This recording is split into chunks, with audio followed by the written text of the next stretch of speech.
Srikalahasti Telugu Desam party కార్యాలయంలో MLA Bojjala Sudheer Reddy మాట్లాడుతూ Vaikapa party అధినేత జగన్ నాయకులు లడ్డు వ్యవహారంపై ఇకనైనా అసత్య ప్రచారాలు మానుకోవాలని శ్రీకాళహస్తి ఎమ్మెల్యే బొజ్జల సుధీర్ రెడ్డి హితవు పలికారు.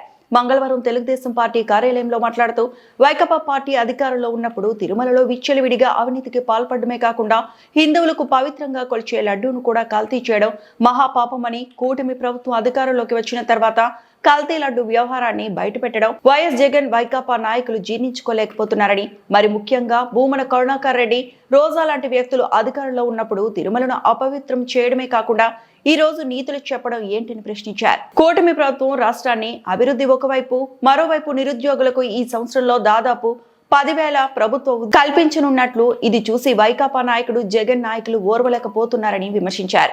రాబోయే రోజుల్లో చంద్రబాబు, లోకేష్ భువనేశ్వరి మీద అర్థం పర్థం లేని విమర్శలు చేస్తే చూస్తూ ఊరుకోమని హెచ్చరించారు.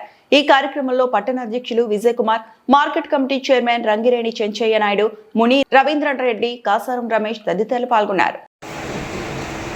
జగన్మోహన్ రెడ్డికి ఇంకా సిగ్గు రాదా?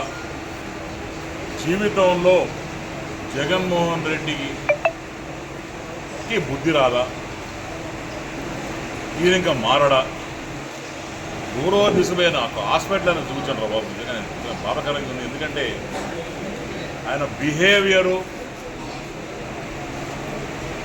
ఆయనేమో వేరే కొనపడు,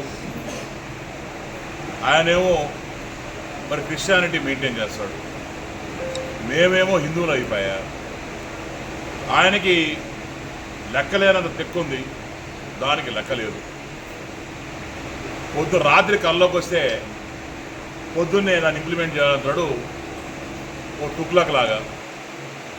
ఆ 37 పులకేసి అంటారు, చూసావా? సినిమా చూసాం కదా, ఈయన 38 పులకేసి. నిజంగానే ఎంత బాధ వేస్తుందంటే, ఎంతసేపు ఇన్ని రోజులు లడ్డు లడ్డు లడ్డు లడ్డు లడ్డు లడ్డు లడ్డు అనేది. ఆ రోజు కూడా ఒక మిస్టేక్ జరిగినప్పుడు లడ్డులో జరిగిన కల్తీ గురించి పక్కా రిపోర్ట్ వచ్చిన తర్వాత కూడా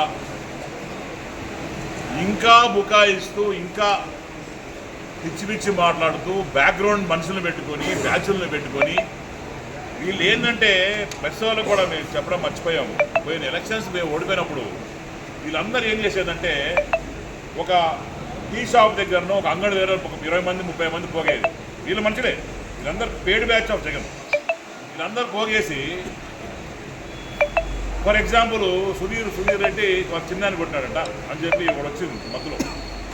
సుధీర్ రెడ్డి చిన్నాన్ని కొట్టి టీవీ కొట్టాడట. సుధీర్ రెడ్డి చిన్నాన్ని కొట్టి టీవీ, అదే చిన్నాన్ని మేమెందుకు కొట్టుకుంటాం, మేమెందుకు టీవీ పట్టుకుంటాం.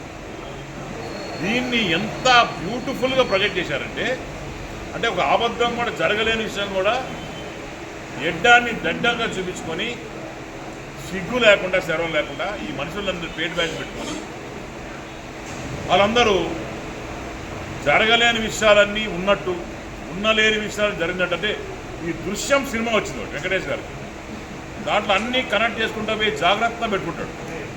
తర్వాత లాస్ట్లో చూస్తే హత్యాయత్నం చేసుకుంటాడు. ఈ హత్యలు చేసేదంతా జగన్మోహన్ రెడ్డి చేసే ఏదో పనులంతా జగన్మోహన్ రెడ్డి చేసి ప్రాపర్గా దృశ్యం సినిమాలో ఉన్నట్టు ఒక దృశ్యాన్ని చూపించాడు ప్రజలకి. ప్రజలు నమ్మారు, ఓట్లు వేశారు, ప్రజలు గొంతు పోసేశారు. ఈరోజు మన కూటమి ప్రభుత్వం వచ్చిన తర్వాత బ్రహ్మాండంగా అన్ని దగ్గరలో కూడా బ్రహ్మాండంగా డెవలప్మెంట్ కళ్ళకు కనిపిస్తూ ఉంది. ఈరోజు ఆయన చేసిన అప్పులన్నీ మనం తీరుస్తాం, ఆయన చేసిన తప్పులన్నీ మనం కరెక్ట్ చేస్తాం. ఒక డెవలప్మెంట్ లేదు, పాడు లేదు. ఎంతసేపు ఆయన సెల్ఫ్ డెవలప్మెంట్ తప్ప, సెల్ఫ్ గోల్స్ తప్ప వేరే దాని గురించి. తాడేపల్లి ప్యాలెస్ కూర్చొని ఎక్కడేం కడదామా, ఎక్కడేం దోచుకుందామా. మొన్న క్రికెట్ మ్యాచ్ ఉంటే వైజాగ్ పోయింది. పోతా ఆ ఋషికొండ దగ్గర పోతే ఓయమ్మా ఏదైనా ఇల్లు 300-400 కోట్లు పెట్టి కట్టాడంట. ఇల్లు ఏంటది, పిచ్చా తిక్క. ఆ రకంగా నిజంగానే ఆ పక్కన రాడిసన్ హోటల్ ఉంటుందంట. ఆ రాడిసన్ హోటల్ కట్టేటప్పుడు దాన్ని ఆపి కొన్నాడు. ఆపేసి దాన్ని కూడా తీసుకుందాము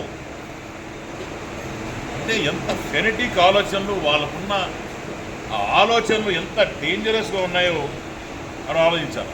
నేను జగన్మోహన్ రెడ్డి గారిని ఒకటి అర్థించుకున్నాను.